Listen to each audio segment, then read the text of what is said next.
Bismillahirrahmanirrahim. Assalamualaikum warahmatullahi wabarakatuh. Bersua dalam berita perdana malam ini, saya Husin Ismail. Saya Umi Masitas Osman. Berita-berita utama malam ini.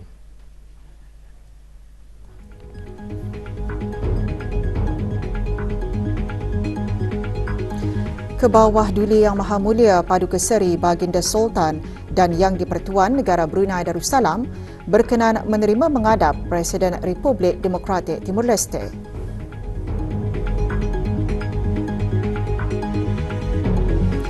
Kebawah Duli Yang Maha Mulia bertitah menzahirkan harapan untuk meneruskan kerjasama dalam meningkatkan lagi hubungan muhibah dan persahabatan antara negara Brunei Darussalam dan Republik Demokratik Timur Leste.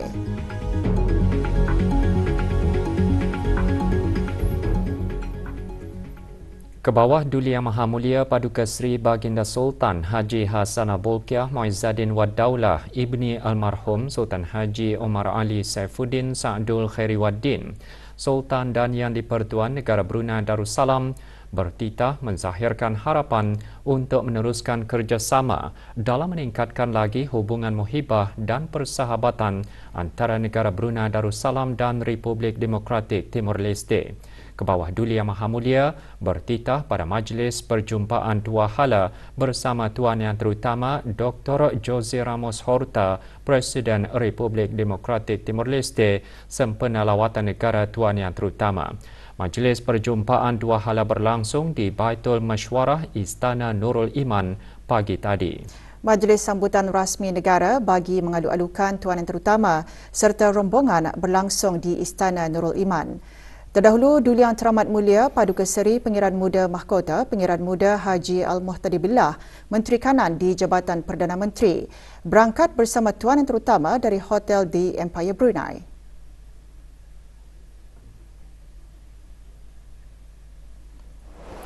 Kibaran bendera kecil oleh 1,800 pelajar mengalu-alukan ketibaan Tuan Yang Terutama.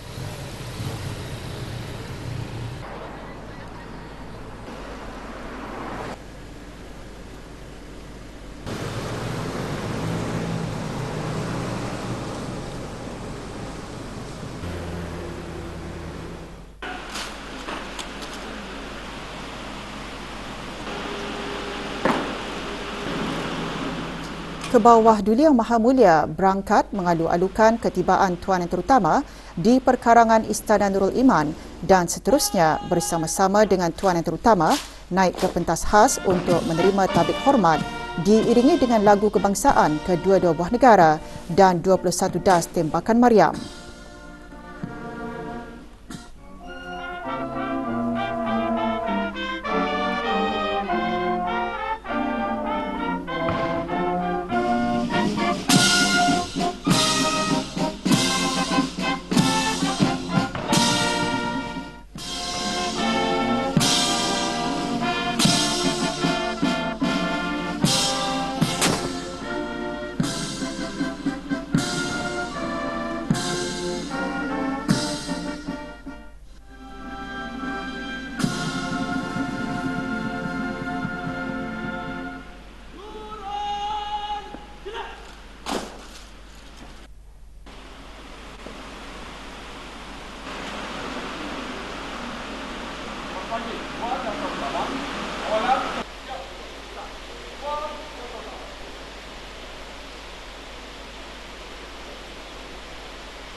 Kedua-dua pemimpin seterusnya beredar memeriksa barisan kawalan kehormatan terdiri daripada anggota Angkatan Bersenjata di Raja Brunei.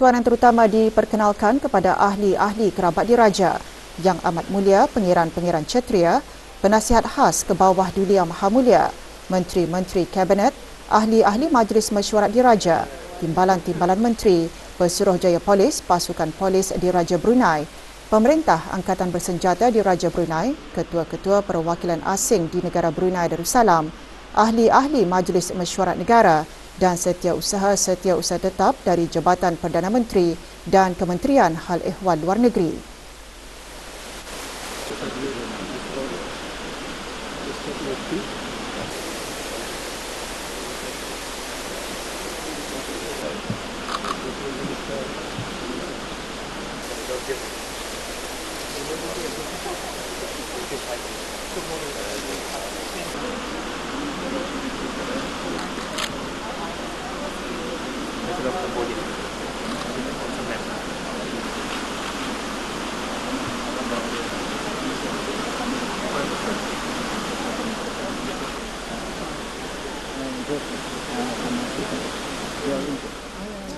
Baginda kemudiannya disembahkenalkan kepada ahli rombongan Tuan Yang Terutama termasuk Vice Prime Minister and Minister Coordinator for Economic Affairs and Minister of Tourism and Environment dan Minister for Foreign Affairs and Cooperation.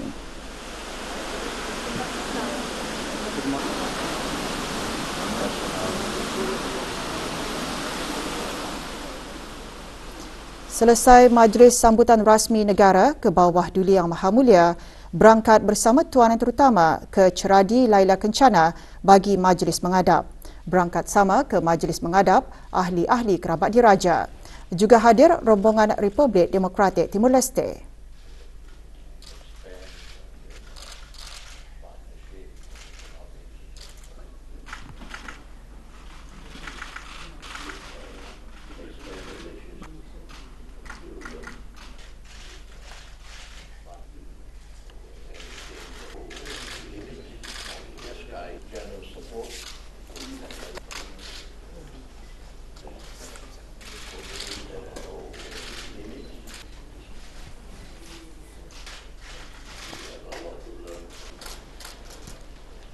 Ke bawah Duli Yang Maha Mulia seterusnya mengadakan majlis perjumpaan empat mata dengan Tuan Yang Terutama. Kedua-dua pemimpin berbincang bagi mengukuhkan lagi hubungan dua hala serta isu-isu yang berkepentingan bersama. Selepas majlis perjumpaan empat mata ke bawah Duli Yang Maha Mulia mengadakan majlis perjumpaan dua hala bersama Tuan Yang Terutama Presiden Republik Demokratik Timur Leste.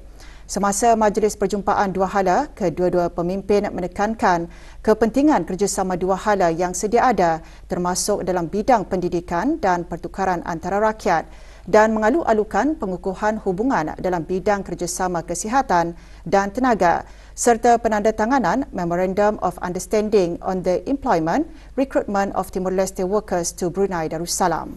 Tambahan lagi, negara Brunei Darussalam akan menawarkan 2 beasiswa pasca siswaza tahunan dalam tempoh 3 tahun akan datang di institusi-institusi pendidikan tinggi terpilih bagi penuntut-penuntut Timor Leste untuk melanjutkan pelajaran di negara ini yang bermula pada tahun 2024. Perbincangan juga mengetengahkan sokongan berterusan negara Brunei Darussalam terhadap keahlian Republik Demokratik Timor Leste dalam ASEAN serta menyentuh perkembangan serantau dan antarabangsa.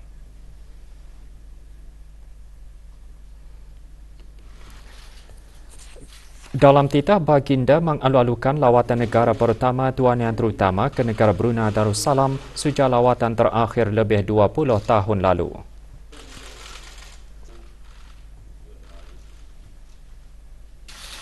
Your presence here today reflects the long-standing friendship and commitment to bring our countries closer together.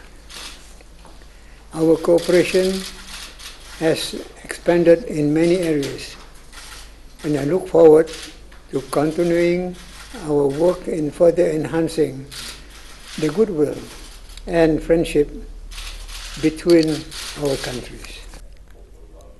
Tuan Yang Terutama dalam ucapan balas menekankan sokongan ke bawah Duli Yang Maha Mulia terhadap proses pembangunan negara dan pengintegrasian serantau Timor Leste ke dalam ASEAN. Certainly, this visit offers an opportunity, an ideal opportunity for us to exchange views, and we have exchanged views in our one-on-one on the state of affairs of our bilateral relations, regional and global issues, and to explore ways to further strengthening and bringing our relationship to a higher level through medium, long-term, comprehensive strategic partnership agreement. Baginda dan Tuan Yang Terutama menyaksikan majlis penandatanganan memorandum persefahaman antara Kerajaan ke bawah Duli Yang Maha Mulia dengan Kerajaan Republik Demokratik Timor Leste, iaitu Memorandum of Understanding on the Employment, Recruitment of Timor Leste Workers to Brunei Darussalam.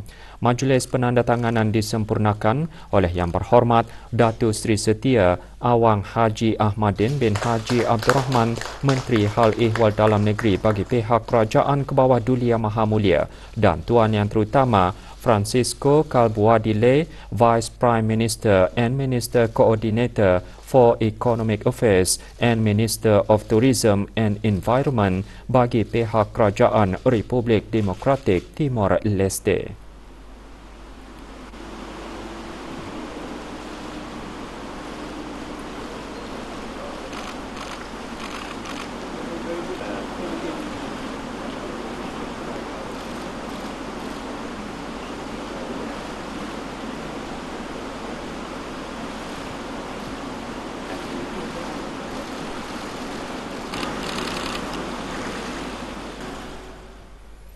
Presiden Republik Demokratik Timor Leste tiba di negara Brunei Darussalam semalam bagi lawatan negara selama 4 hari.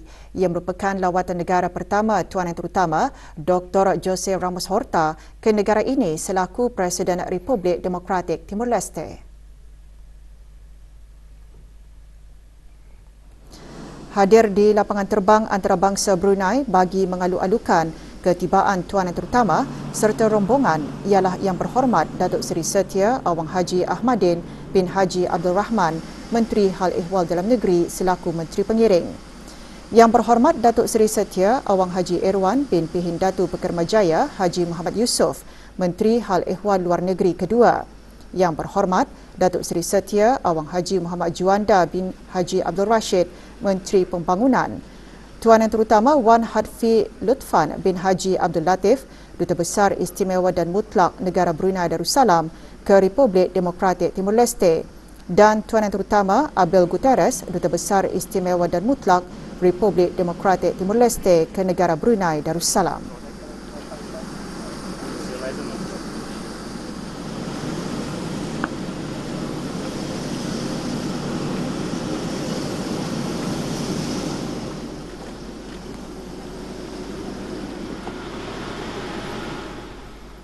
Promosi pertukaran belia antara negara Brunei Darussalam dan Timor Leste dikongsikan oleh Tuan Yang Terutama Dr. Jose Ramos Horta, Presiden Republik Demokratik Timor Leste semasa lawatan Tuan Yang Terutama ke Universiti Brunei Darussalam UBD petang tadi. Dr. Hazri bin Haji Kifli, Naib Chancellor UBD dalam ucapan mengalu-alukan belia dan pelajar Republik Demokratik Timor Leste untuk menyertai UBD bagi pembelajaran sepenuh masa atau program latihan jangka masa pendek. Juga hadir Yang Berhormat Datuk Seri Setia Awang Haji Ahmadin bin Haji Abdul Rahman, Menteri Hal Ehwal Dalam Negeri selaku pemangku Menteri Pendidikan yang juga Menteri Pengiring. Semasa lawatan di Pusat Penyelidikan Botani UBD, Tuan Yang Terutama juga berkesempatan menanam pokok kapur peringgi.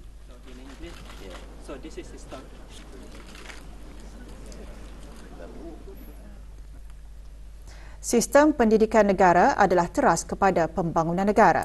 Ikuti bahan beritanya selepas ini.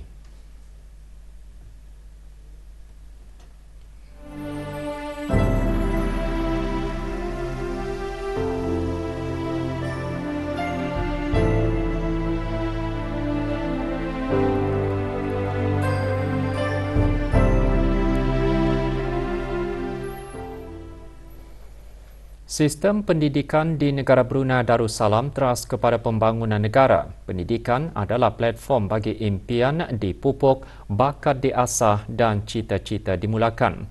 Oleh yang demikian, Kementerian Pendidikan bertanggungjawab dalam memastikan platform ini teguh, inklusif dan peka terhadap perubahan keperluan masyarakat. Perkara tersebut dijelaskan oleh Setiausaha Tetap Pengajian Tinggi Kementerian Pendidikan semasa perasmian bengkel pembangunan kapasiti mengenai perancangan transformasi sistem pendidikan dengan kerjasama Pertubuhan Pendidikan, Saintifik dan Kebudayaan PBB UNESCO Bangkok, Thailand. Majlis diadakan di Pusat Persidangan Antarabangsa Brakas. Dr. Awang Haji Azman bin Ahmad berkata pelan tindakan kebangsaan diperlukan untuk memperkemas proses transformasi sistem pendidikan.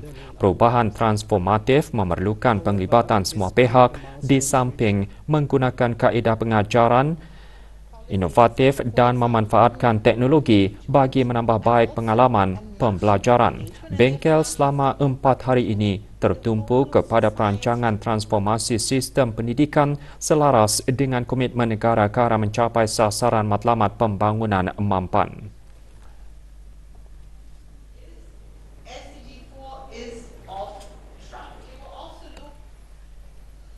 Sebagai salah satu inisiatif dalam menambah aktiviti yang diadakan di masjid, surau dan balai ibadat seluruh negara, Jabatan Hal Ehwal Masjid melalui bahagian Imarah dengan kerjasama Jawatan Kuasa Takmir Masjid Omar Ali Saifuddin pagi tadi mengadakan Majlis Halakah Zikir Masjid Omar Ali Saifuddin dan pelancaran buku surah-surah pilihan. Majlis diadakan di Masjid Omar Ali Saifuddin di Ibu Negara. Pelancaran buku surah-surah pilihan disempurnakan oleh Awang Haji Amir Hisham bin Haji Masri, pemangku pengarah Hal Ehwal Masjid, dengan hasrat agar rakyat Brunei akan lebih celik Al-Quran dan memudahkan para pegawai masjid membimbing jemaah dan orang ramai dalam sama-sama mempelajari surah-surah pilihan. Buku tersebut mengandungi 11 surah pilihan, antaranya hukum-hukum tajwid, makhrajal huruf serta tadabbur ringkas bagi setiap surah pilihan tersebut.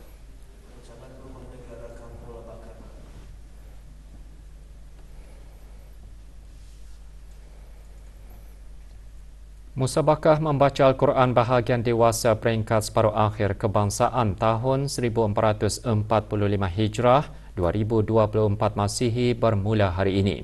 Diadakan selama 3 hari, musabakah berlangsung di Pusat Persidangan Antarabangsa Brakas. 17 qari dan 4 qari'ah memperdengarkan bacaan pada hari pertama musabakah. Hadir Awang Haji Amir Hisham bin Haji Masri, pemangku pengarah Hal Ehwal Masjid. Orang ramai boleh mengikuti siaran langsung musabakah melalui Facebook page rasmi Kementerian Hal Ehwal Ugama. Murid-murid sekolah rendah mula membiasakan diri dengan pelaksanaan pengintegrasian mata pelajaran agama ke dalam sistem pendidikan umum yang bermula 1 November lalu. Melalui pengintegrasian tersebut, para pelajar di peringkat pra sehingga darjah 3 sekolah agama mengikuti pendidikan agama mereka di sekolah rendah kerajaan, swasta dan antarabangsa masing-masing. Kru RTB meninjau suasana waktu tengah hari di sekolah rendah Mabuhay. Pelajar-pelajar yang berada di sekolah semasa waktu rehat tengah hari menunaikan sembahyang fardu Zohor berjemaah bersama para pelajar lain dan guru-guru sebelum meneruskan sesi persekolahan di sebelah petang. Integrasi ini meringankan juga kanak-kanak ini untuk dah banyaklah kerja-kerja rumah yang akan diberikan kepada mereka dan juga kanak-kanak seronok nampak dorang tu suka untuk stay back. Murid-murid dapat belajar pelajaran agama di sebelah pagi ya, dan menjadi salah satu pelajaran teras. Dan murid-murid anda lagi perlu balik ke rumah. Jadi murid-murid rehat di sekolah, tukar baju dengan dipantau dan dijaga oleh guru-guru serta kaki tangan sekolah rendah Mabuhay. Waktu persekolahan rendah sama ada kerajaan, swasta mahupun antarabangsa bagi pelajar-pelajar yang terlibat dalam pengintegrasian ini diselaraskan masanya bermula 7.30 pagi hingga 12 tengah hari dan pukul 1.30 petang hingga 3 petang. Saya berasa sangat seronok dapat stay back di sekolah dan makan tengah hari bersama kawan-kawan kerana kami dapat berkumpul, bercerita dan menghabiskan masa bersama-sama sebelum kelas petang bermula. Saya rasa seronok kerana saya dapat sembahyang berjemaah bersama kawan-kawan di sekolah dan tidak perlu mengerja masa. Saya berasa gembira dan teruja kerana saya dapat makan bersama-sama kawan saya di dalam kelas. Saya berasa gembira lah dapat stay back di sekolah dan berpeluang makan dan minum bersama kawan-kawan. Amat seronok lah berjemaah bersama kawan-kawan dan juga dapat berehat jika ada masa selepas berjemaah. Secara peribadi, melihat integrasi ini macam menyatukan dari pagi sampai ke petang. Kira ada penambahbaikan, tapi ya lebih kurang juga ya sekolah pagi lepas satu ugam makan. Tapi ini bezanya ya macam stay back saja. Saya menerimalah apa yang dicadangkan oleh pihak kerajaan itulah. Ya, sebagai ibu bapa, saya adalah ngambil feedback yang baik lah. Negara Brunei Darussalam kini berada di dalam tempoh peralihan monsun yang dijangka berterusan sehingga hujung bulan ini. Sepanjang tempoh tersebut, kesan angin tempatan memainkan peranan yang penting dalam mempengaruhi cuaca harian negara. Orang ramai adalah dinasihatkan untuk mengambil langkah-langkah awal akan kejadian cuaca aktif yang diramalkan berlaku. Keadaan cuaca aktif diramalkan berterusan sehingga hari Sabtu 11 November dengan hujan lebat dan berpetir sekali-sekala berlaku terutama di kawasan pedalaman pada waktu lewat petang dan sekali-sekala merebak ke kawasan pesisiran pantai pada waktu malam. Kelajuan angin boleh meningkat sehingga 45 km sejam semasa atau dekat hujan lebat dan berpetir. Di perairan Brunei, keadaan laut pada amnya berombak dipara sedikit di bawah 1 meter. Terdapat risiko berlakunya banjir kilat terutamanya di kawasan-kawasan rendah dan mudah banjir serta di kawasan berdekatan tebing sungai semasa hujan lebat yang berterusan dan semasa kejadian air pasang. Risiko pokok tumbang dan tanah susur juga boleh berlaku semasa hujan lebat dan keadaan berangin.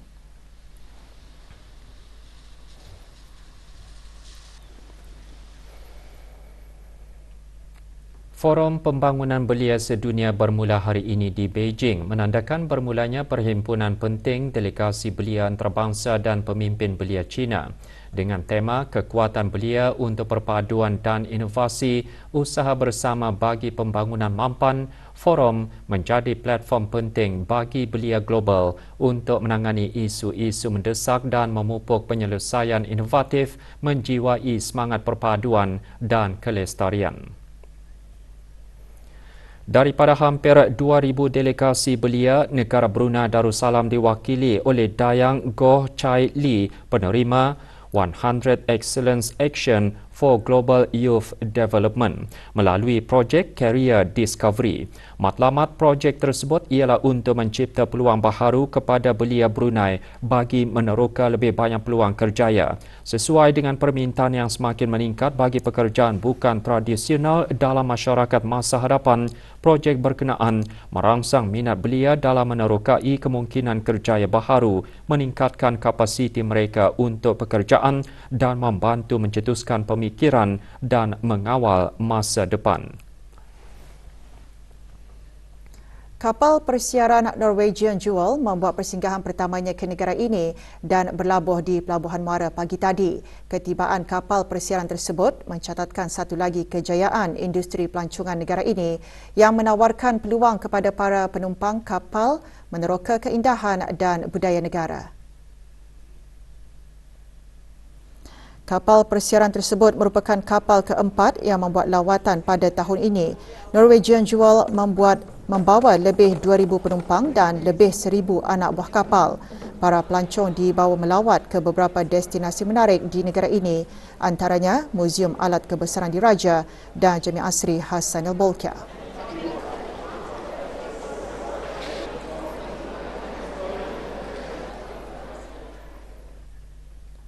Persekutuan Pengakap Negara Brunei Darussalam akan menganjurkan Jambori Nasional Brunei Darussalam ke-5 pada 2 Disember hingga 7 Disember ini. Sebagai persediaan 86 peserta yang terdiri daripada pesuruhjaya-pesuruhjaya pengakap, para pemimpin pengakap dan pengakap kelana menghadiri kursus Safe from Harm and Leave No Trace. Tujuan utamanya adalah untuk mendedahkan para pemimpin mengenai pencegahan isu penduraan, buli, diskriminasi dan salah faham budaya selain membudayakan amalan menjaga alam sekitar. Jambori Nasional Brunei Darussalam yang akan diadakan di Bukit Bandera Daerah Tutong akan mengumpulkan para ahli pengakap dari dalam dan luar negara. Keputusan peperiksaan pemilihan calon ke Sekolah Arab PCKSA tahun 2023 telah dikeluarkan. Seramai 611 calon daripada 1,740 calon yang menduduki peperiksaan tersebut lulus dan akan mengikuti pengajian tahun 5 di sekolah-sekolah Arab bagi sesi pengambilan tahun 2024. Sehubungan itu, borang pendaftaran atau kemasukan ke sekolah Arab boleh diambil di sekolah-sekolah Arab di setiap daerah bermula esok 7 November pada hari bekerja dari pukul 8 pagi hingga 12 tengah hari dan 2 hingga 4 petang. Manakala hari Sabtu dari pukul 8 pagi hingga 12 tengah hari. Bagi sekolah Al-Falah, borang boleh diambil bermula esok 7 November. Tarikh akhir mengembalikannya pada hari Isnin 20 November. Seorang lelaki penduduk tetap dan seorang lelaki warga negara Indonesia hari ini dijatuhi hukuman denda oleh Mahkamah Magistrate Bandar Seri Begawan di bawah Perintah Eksais 2006. Leong Fok, 66 tahun, didapati memiliki 2 karton, 2 paket dan 15 batang rokok pelbagai jenis tanpa permit serta wang tunai sebanyak RM160 dan $15 Singapura hasil jualan rokok di sebuah premis perniagaan kawasan Gadong. Tertuduh mengaku bersalah dan didenda mahkamah sebanyak RM5,000 atau 5 bulan penjara jika gagal membayar denda tersebut. Manakala Saiful Effendi, 45 tahun, didapati memiliki 23 kartun rokok pelbagai jenis dan memiliki 24 botol serta 24 tin minuman keras. Tertuduh mengaku bersalah dan didenda mahkamah sebanyak RM24,000 atau 18 bulan penjara jika gagal membayar denda. Semua barang yang terlibat dihukum rampas untuk diserahkan kepada kerajaan bagi tujuan dimusnahkan. Wang tunai hasil jualan rokok juga dirampas dan diserahkan kepada kerajaan untuk tindakan lanjut. Pintu masuk dan tempat penurunan serta pengambilan pesakit di lobi 5 Hospital Raja Isteri Pengiran Anak Saleha kini ditutup sementara. Kementerian Kesihatan dalam pengumuman medianya menyatakan penutupan adalah bagi melaksanakan kerja-kerja membaik pulih siling di tempat berkenaan sehingga kerja-kerja selesai. Sehubungan itu, penurunan dan pengambilan pesakit ditempatkan sementara di luar Wad 1 iaitu blok berdekatan lobi 5. Bagi sebarang maklumat terkini, layari laman sesawang www.moh.gov.bn atau media sosial rasmi @MOH-Brunei atau hubungi talian Darussalam 123. Sebahagian kawasan Jalan Cempaka, Kampung Tumasik dan sekitarnya berkemungkinan mengalami tekanan air rendah susulan kerja penyucian tangki SAM dan tangki air Cempaka. Jabatan Kerja Raya Kementerian Pembangunan memaklumkan kerja penyucian tangki SAM akan dilaksanakan pada 7 November, manakala kerja penyucian tangki air cempaka dilakukan pada 8 November. Kerja-kerja penyucian tersebut akan bermula pukul 9 pagi hingga selesai. Sebarang aduan mengenai gangguan bekalan air atau permohonan pembekalan air tangki, hubungi talian Darussalam 123.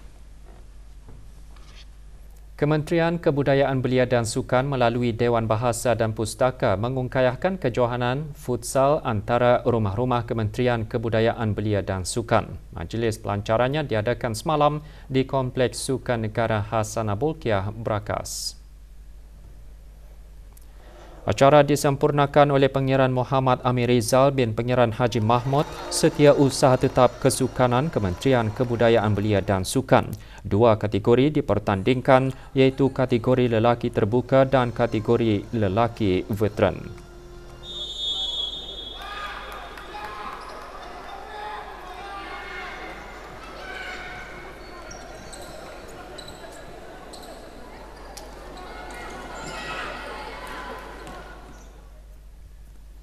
Bola sepak Liga Veteran, pasukan Pakatan Sang Jati Dusun PSJD mara ke perlawanan akhir selepas menewaskan sahabat FT21. Perlawanan berlangsung petang kemarin di Padang Kompleks Sukan Brakas. Sahabat FT terlebih dahulu mendahului perlawanan seawal minit ke-11 untuk kedudukan 1-0. Bagaimanapun kedudukan itu tidak bertahan lama apabila PSJD menjaringkan gol penyamaan pada minit ke-20. Gol kemenangan PSJD hadir 3 minit kemudian.